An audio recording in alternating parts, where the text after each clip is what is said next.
2, right. And this basically, once unlocked, moves the telescope left and right so that you can get the pole star again, so it's up and down and left and right. Okay, so what I'm going to do now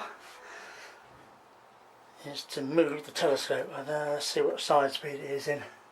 If I move that, there you go, it's moving the telescope.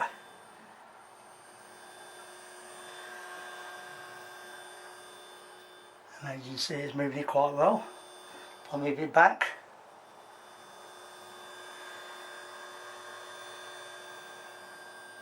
and as you can see, it is moving the telescope there.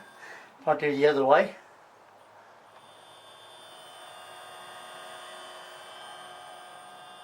that's it.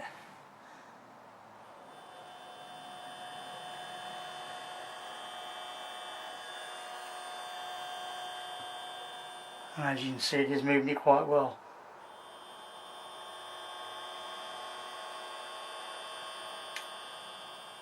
And there you go, it's moving it quite well at the moment there. So basically you can do this method to align yourself onto a star if you don't want to use a computer, and if you know where your object is that you want to look at, this will move it.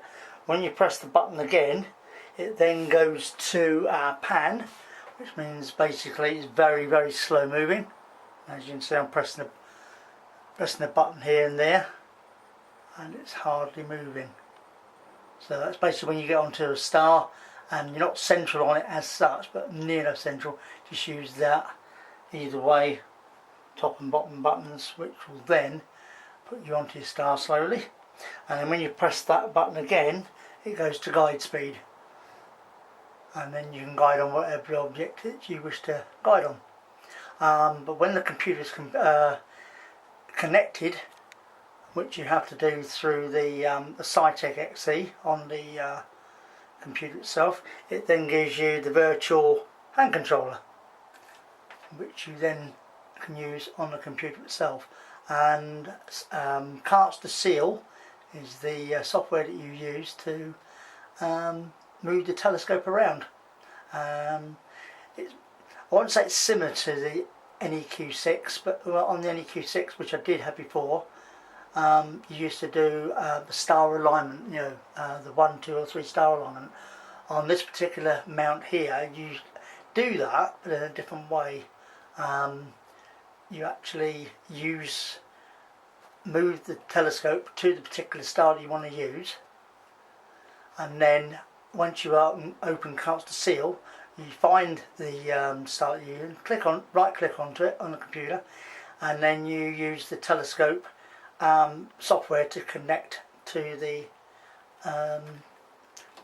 mount. Once it's in sync, then you can actually choose whatever object you want to use. Right click on it, go to telescope and tell it to move or slew, and it will then slew to whatever object you've actually picked. So in that case, it's quite good. But that is it for the mesu 200 that I've got at the moment. All I'm waiting for now is, as I said, is a clear night so that I can actually polar it by the computer software. But that is it for now.